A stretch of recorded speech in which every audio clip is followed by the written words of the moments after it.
Hi, everyone. Welcome to this episode of the Charity Charge Show. I'm your host, Stephen Garton. Today, I'm excited to have our guest, Steen Lyles, who is the Executive Vice President of Impact for DonorsChoose. Steen, thank you so much for being on this episode. Thanks for having me. Yes, I was so excited when Grayson, who helps pull together all of our podcasts and is awesome here at Charity Charge, let me know that they'd gotten in touch with Donors Choose, your organization, and he had chatted with you. I've been a big fan of the work that Donors Choose has been doing. Awesome. And I'm excited on this episode, obviously, to talk about like the origins, history, but all of the amazing, new projects and further impact that your team and you have helped spear up as of late. But coming back to the origin, for anyone that's listening to this episode, Donors Choose rolled out, from my perspective, one of the most unique models in philanthropy in a really long time when it was founded. Hmm. I think of other things like Akiva, Mhm. but there's been breakthroughs in how we think about philanthropy. And when they're super successful, like what Donors Choose does, success gets imitated and copied. And I think, quite frankly, in the nonprofit space, we need more of that because we want to be making impact and doing good. But I want to now give you the floor. Talk to us about the at its most basic element, the foundations of Donors Choose and how it was why it was started and how it was started on day one. Yeah. I mean, I wish I was there for day one, but I'll channel Charles Best, our founder, who in the year 2000 founded us. But before I dive in, I'll just say thanks again for having me.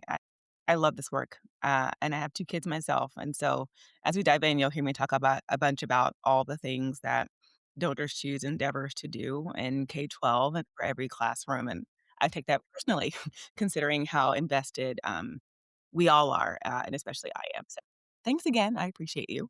Okay, let me dive in.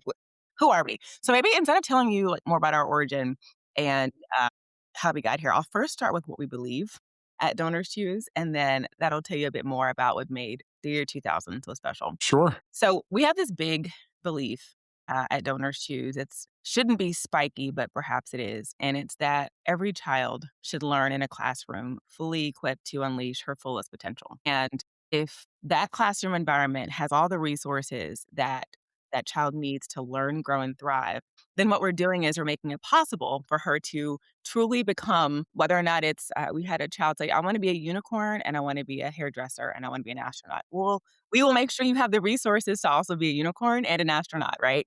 And we believe that once you equip a classroom with those resources, you can almost guarantee that the opposite is also true. That if you want to nearly guarantee that a child will not unleash her fullest potential, then you should starve her classroom of the resources that everyone in that room needs to thrive. And that's our big goal really at Donors Choose is like we're not done until every class across America, every child in every classroom has what they need in the learning environment. And that's basically what Charles did when he founded this organization 20 years ago. Like, he was a teacher in the Bronx who said, I know exactly what my students need. It's a classroom set of the Little House on the Prairie, but I got to copy it. Like, I have to go to the copier and it couldn't work. Then I had to figure out, I had to pay for it. I'm a teacher, a salary that's not big. And he had this aha moment, which was, wait a minute. I'm pretty sure that if people could just see what I need and what my Mhm. students need, then they probably wanna support it. And so it started with him getting everyone around the lunchroom table, the fellow teachers, to start creating requests on our site, and then 26 years later, we have over 1,000,000 teachers who come to our website, tell us what they need for their classrooms. We fulfill those needs because we have donors from across the country who support those requests, and then we ship those resources directly to the school.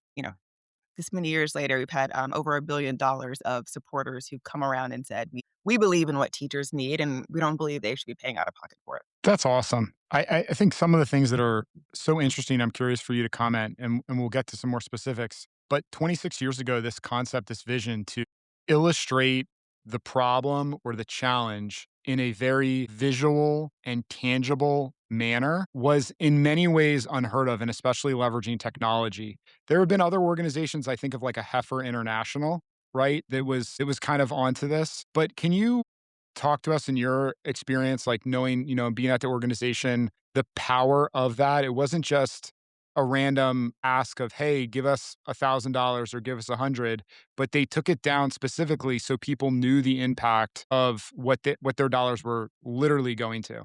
That is really groundbreaking. Like, and now 26 years later, again, we see that model in different ways, but this was before a Tom's shoes. This was before Apple product red. You know, I could go on and on of all the copycats in the philanthropic space. So, yeah, why do you think that that was so powerful, and why was it missing for so long? Yeah, I mean, I think what you're getting at is truly a part of our secret sauce, right? Which is that when you have that level of visibility into, I guess, 2 aspects. On the one hand, visibility into what's happening in classrooms, that opens up so many possibilities. And I'm nearly certain I've worked with Charles for many years before he now, he's on our board now, but for many years, this idea of like, "Can we peek into the window of the Mhm. classroom? Oh my goodness, those are the crayons that you all are using, or what is this new whiteboard? And you have drones? Oh my goodness, butterfly cocoons for my classroom." Like, so all these things were like, oh, it was this idea that if you had access into the window, not only are you uh, perhaps more bought into the needs or Mhm. understanding of what K through 12 education looks like, but aside from that, as a donor, you just trust what you see. And I think that was a big part of, Donors Choose is our name. And a big part of how we think about our work is we want to guarantee that if anyone comes to our website and wants to support a classroom, you'll not only know who the teacher is, where they teach. Of course, we have privacy safeguards, so you don't know a ton about the students and their identities, but you'll know precisely what books down to the SKU that are going to that classroom. And that's a big part of our end-to-end integrity. And it is what separates us because we don't send dollars to the classroom, which is important. It's just not our model. Our model is if that teacher needs a box of crayons or that teacher needs a set of iPads, we're going to send that to the classroom, and a donor who's backing that need can see it. Yeah, and I just want to give a shout out, just let people know for anyone that's listening, if you haven't heard of Donors Choose, I mean, as Steen had talked about, over $1 billion, that's been directed directly to specifically what an individual wanted to support at schools all across the country, That's where right? all across the country. And if you're interested in supporting a classroom, something local in your community, you just go to donorschoose.org, and right there, again, another copycat because you were before probably like an Amazon wish list, but you can think of it as like an Amazon wish list that a teacher in your local community, or say, you've moved out, but you want to give back to the school, the elementary school that you went to, wherever that is, you're able to make that contribution. So that's incredible. Donorschoose.org. What I want to get into now, Steen, tell us, how long have you been at the organization? My first day at Donors Choose was December 2013, so it's been a while, but I'm a boomerang, so I was at the org, I left, Okay. came back. I'm a lawyer by trade, so I went back into law practice for a bit before coming back to Donors Choose. Awesome. Well, the reason why I wanted to get that out of you first and kind of establish that is, there is such a rise and fall of organizations, and there are nonprofits that are started every day, and for a variety of reasons, they're not here 26 years later. But Donors Choose is, right? And there are basic foundational things that has to happen. There has to be innovation. There has to be skating to where the puck is going. There has to be new ideas, bold risks also that are taken in the philanthropic space. So can you talk to us a bit about, what was the organization like in 2013? What were some of the things that got you motivated, and talk to us through like some of the change that you've been able to affect at the organization. I just had an aha. I mean, wow, I don't even think I paused to think through 13 years of having seen this org. I'm like, my whole life And changed. you're at literally at the 50% mark of the organization. So that's quite interesting too. Yeah, That's so you have a great perspective. my, oh my, oh my goodness. This is before I joined New York before I had kids. Now look, so much about Donors Choose. Is built to last. And it sounds a little cheesy, like I'm like, built to last, TM. Today feels in many ways the same on a few core pieces that we don't allow to shake us at Donors Choose. And the first one is when we talk about this orientation toward every child in every classroom having the resources, it may sound new and a twist on our mission, but it's always been the case that we know that teachers play a critical role. Like we are champions for teachers. And that has been the same from when Charles was our founder and CEO to now 26 years later. And we have an incredible new CEO, Alex Guerrier, who is driving us towards like massive innovation during a time when K-12 is being reimagined. And Mhm. your question about like what's really, I'll point to that user focus on we are here to serve the needs of what's happening in classrooms has driven a lot of our innovation that is still being birthed right now. And we have probably 50,000 classroom projects. Like those are the requests from teachers live on our website right now. And those not only represent what every teacher who is on our website now tells us they need, but it also means that we can pause and say, no, wait a minute. We have 26 years of every day teachers coming to us and tell us what they need. That crisp user focus has unlocked our ability to, for example, look at any classroom, any issue, let's say hunger, and run it through the lens of our data and tell you right now what is happening on DonorsChoose or in the country as it relates to hunger. And we could likely take any issue, mental health, AI, and we can run the lens of our data. And all of that really is right back to the big idea of it's just one project at a time, one resource at a time. Now, 26 years later, that's a million. So we truly have not only the largest like email contact list right now of teachers, save for, perhaps an organization who employs teachers, but also teachers of color, for example. We have the largest data set. And all of that, I think, is a big part of this innovation and sharp user focus. And we always believe at DonorsChoose, we're a little bit like a schoolyard. I have a puzzle that donor like some of us have. I mean, we believe that like when we're getting in the room, we're having an all hands meeting, it happens in the playground at DonorsChoose because we're always thinking like we are here.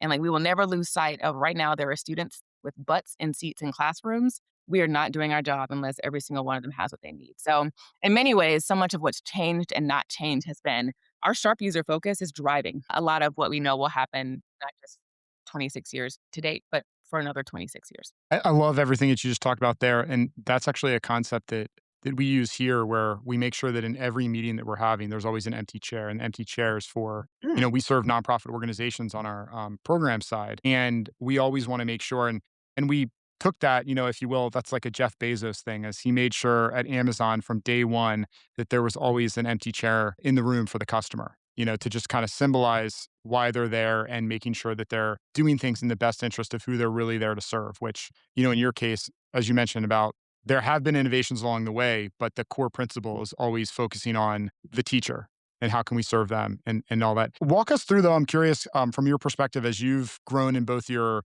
impact and your tenure at DonorsChoose, in the executive vice president role now, what are some of the initiatives and things that you've pioneered that you're most proud of? I won't get mushy. My colleagues, if anyone my colleagues watch this later, they're like, "Steen will probably cry at least once."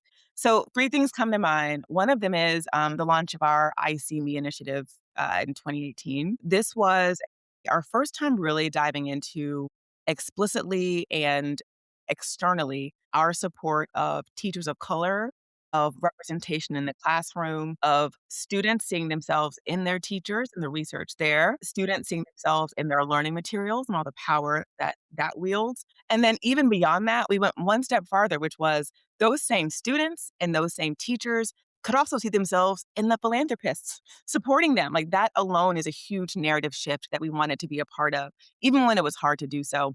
And what's ironic about how we built that was that we noticed in our data set that starting in 2016, teachers started using phrasing like I want my students to see themselves. And my kids said, "Wow, I see me." And we realized like, our teachers are telling us something. We're going to build around it. And so I'm proud of that moment because in order for us to support teachers of color, we have to begin to collect and ask teachers about their demographic information. So today, we are the organization that we have well over 300,000 teachers of color in our community, which is unheard of. We can tell you I went to Spelman, so we could actually support Spelman educators. I'm here in Georgia, so if you want to do Georgia versus Alabama in the fall, you want to look at teachers, we could do it and watch Georgia prevail. And so I mentioned that because that was a moment of innovation driven by what we were seeing in teachers and what they were telling us, what we were seeing in the sector around the power of diversity and philanthropy and why it's necessary in this sector. And then doing something about it that has a legacy because now we still collect that same information. And this many years later, I can't wait for the next million. So that's one. And maybe I'll just name one more as opposed to two, which is uh, when you when I mentioned it, I joked a second ago about getting weepy. It's because I look at my kids' pictures are here. I always like have some piece of like jewelry or a pin that reminds me of my grandmother because both of them, but the one in particular, my dad's mom was raised in rural South Carolina, and left schooling in 3rd grade, because she needed to leave to support her family, and she would clean the homes of folks in the community to, like, make money. And when I think about how much she was the most brilliant baker, I'm like, she would have been a great chemist, but she couldn't read. I didn't know that until I was an adult when I Mhm. realized grandma never did read to me. I didn't know she couldn't read. She couldn't sign her name. And so all of these things in my mind, I'm like, wow, what opportunity was there or could have been for her had she been able to have access to finishing school and to resources in South Carolina? And so giving voice to what I know was the most beautiful existence. She was smart, sharp, incredible, but, like, the day in and day out of scrubbing floors of folks' homes and then me going and playing in that same house later, like, it brings up from me, like, the power of the second innovation that I think we're still building right now at DonorsChoose, which is our ability to generate insights based on our classroom project data and our access to 1,000,000 teachers means that there is no question that we cannot answer without the voice of teachers. And so if you are curious, like, Steen, prove it, or, like, listeners wanna know, mental health, how does it show up in the classroom? We can generate 5 insights for you based on right now in classrooms, what's happening, and to seed one of those, this idea of sensory regulation is on the rise across our platform for the past few years, and we are diving into the framing of how we think about not only mental health, how we think about special needs, but also this intersection of across the board this rise. And so I mention all that because I see it personally as EVP. My job is like give voice to the one project, the one project, the one teacher, just like I want to give voice to my grandmother or both my teachers, my parents who were teachers. And to me, like that's the real power because when we start to think about how on the ground voices on the front lines are driving how it is that we make decisions and policies, like that's when we've done it. That's when we know that a teacher's voice is doing it. So now I'm getting sermonic because I get so excited about it. But those insights and then bridging that to our work and representation and in that space, I think are the two things that hopefully are beautiful legacies for donor students. For sure. I mean, this interview, and I have a follow-up question now specifically about that because this has been so helpful and interesting for me. Because coming into this, I was thinking of it from what is donors choose, and you started with answering why, right? And then we talked about the need for the platform and over $1 billion, 1,000,000 teachers. You've talked about 300,000 teachers of color, and you've talked about all the data and whatnot. But those bigger picture things, I mean, how does, when you get beyond what the platform is actually doing and facilitating, and you talk about affecting change in other areas, whether that's through mental health or that's through policy, et cetera. What are some of the ways that Donors Choose does do that? Are you partnering with other organizations? I mean, how do you think about doing more with this data to make an even bigger impact? Yeah, therein lies my next or continued 18 months of work. Okay, Been building for really the past year or so. round two.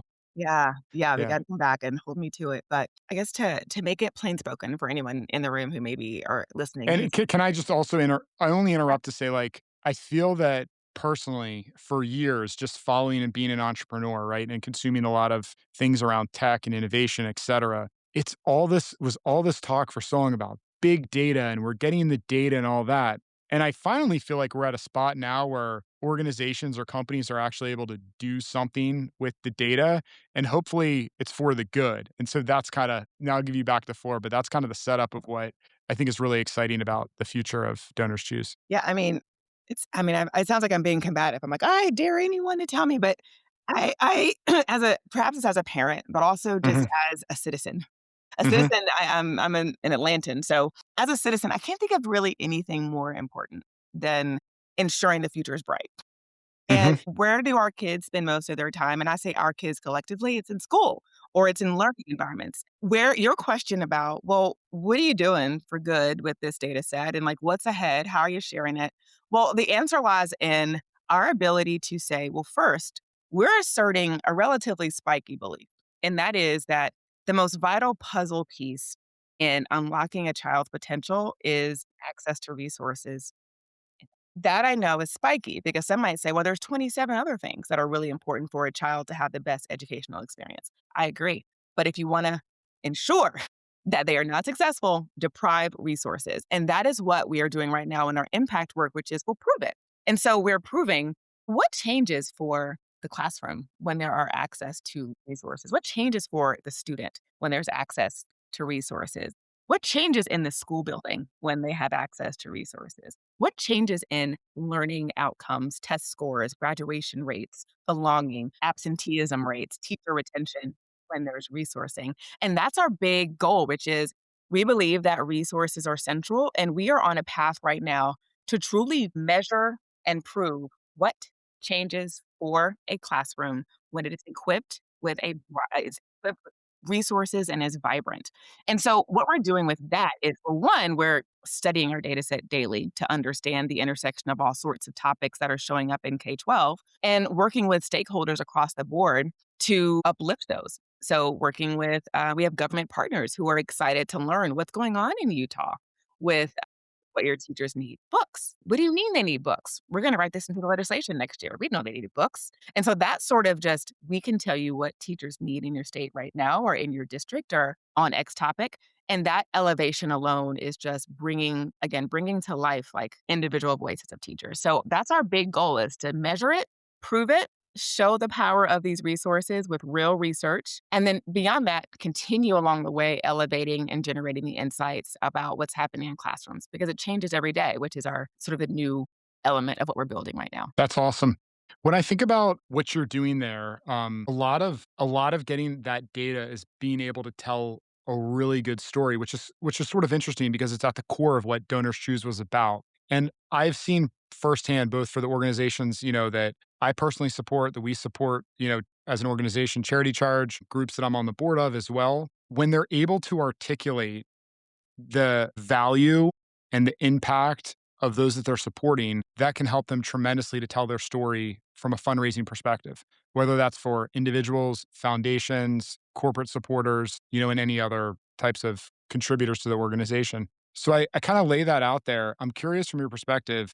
That's really interesting insight as you talked about what the local, legislature might be interested in about, oh, they need more books. Hey, we can think about funding, whatnot. How does this play into corporate support? How do corporations get involved with the organization? Again, I understand from an individual's listening, I tell them, go to donorschoose.org.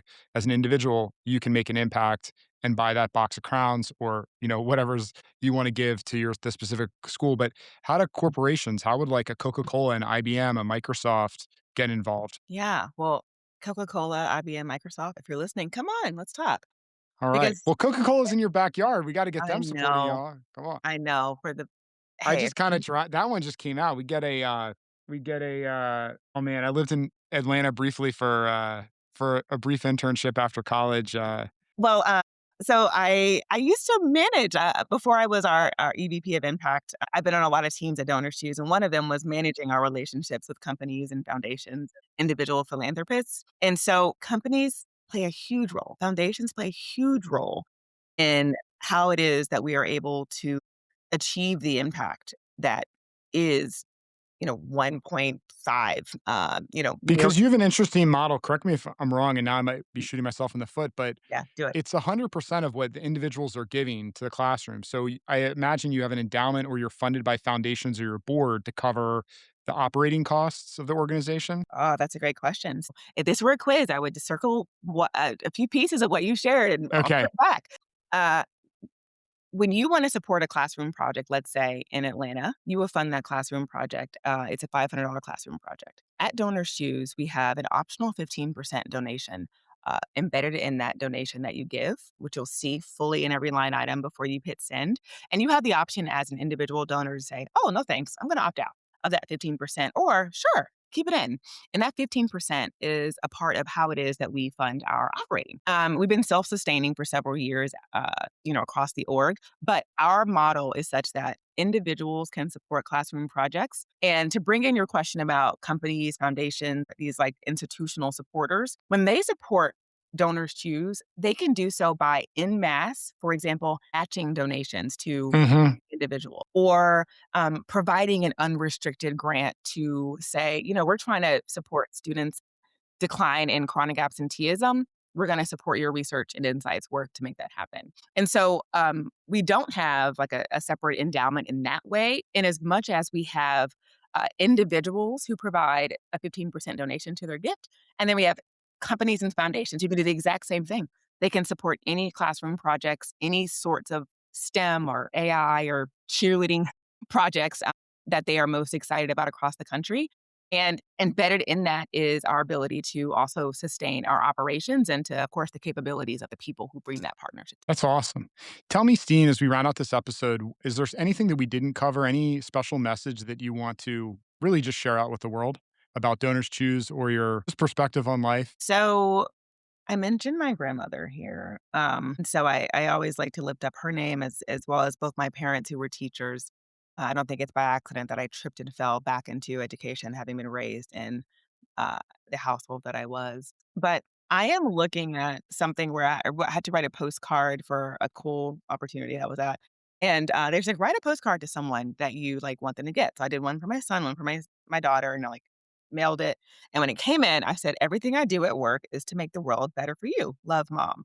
And the coolest thing happened. I don't want to share because my address is on it, but my daughter recently, like this has been in her room, wrote thank you.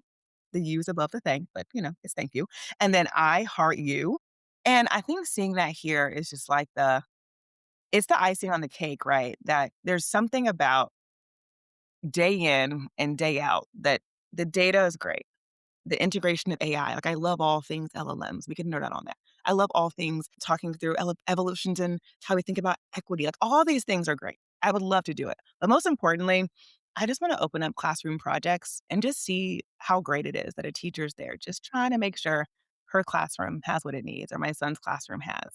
And I'll end with a story from a teacher who especially like it took my breath away, and I won't mention her exact name, and you'll see why in a moment, but it was a teacher in rural Pennsylvania who, was on a panel discussion, and we were talking about all sorts of projects, like, "What do you want people to know about, you?" Or, like, "When have you been frustrated with donor shoes?" Because 'Cause we're trying to learn from our users. And she said, "Well, I know y'all are thinking about, like, hunger and, like, as a part of that, folks think about nutrition, and so just wanna say something. Can people stop asking me why I need lollipops?" And we were like, "Well, say more." And she explained, "Well, I have 12 students in my class. I teach an autism class, and by the way, I have a child with autism, so I leaned in when she started, and she said, "I teach 12 nonverbal students. They are on the autism spectrum. Some of them have feeding therapies and have different mobility needs. And when we do code red drills at our school, I had a cool idea.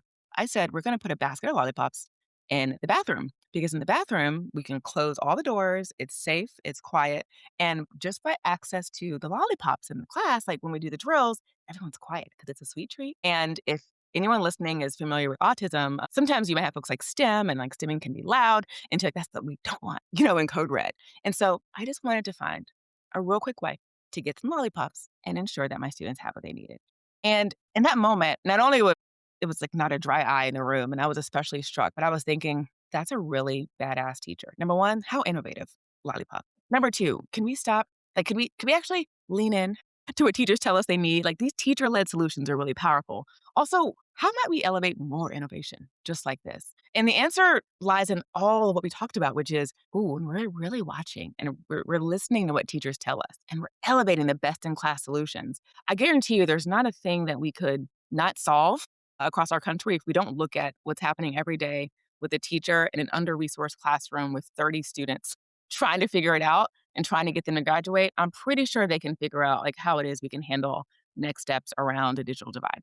And so that's a big part of what I think drives me, not only my family and, the students that we serve, but just, man, to be a teacher, we're here for them. So that's what I want. That's amazing. I really appreciate you sharing that story to close it out and also giving us the reminder, as I talked about having that empty chair in the room as a reminder of who you're there to really serve. And it's all about the teachers, but so cool to be able to get these individual anecdotes that tell you so much. And then also over these 26 years to have the data. So I think it's great what you're doing. Steen, thank you so much for being on here representing Donors Choose. For anyone that's listening, I mean, again, I've been aware of this organization maybe almost since the beginning. It was such an innovative model and we didn't talk about it, but I know like Stephen Colbert and so many other celebrities Yeah, our early board. on in the early, OOs, or if that's what you refer to it, were a part of it. So head on to donorschoose.org. And I encourage you to make a donation in whatever amount you're comfortable giving, but you can give back directly to a teacher and a classroom that's in need, and you will know exactly what your dollars are going towards, which is awesome. And for everyone that continued to be here and listen on to this episode and follow our show, I tell you to continue to charge it forward in all you do in your life. Thank you so much, Dean, for being here once again. Thanks for having me. This was fun.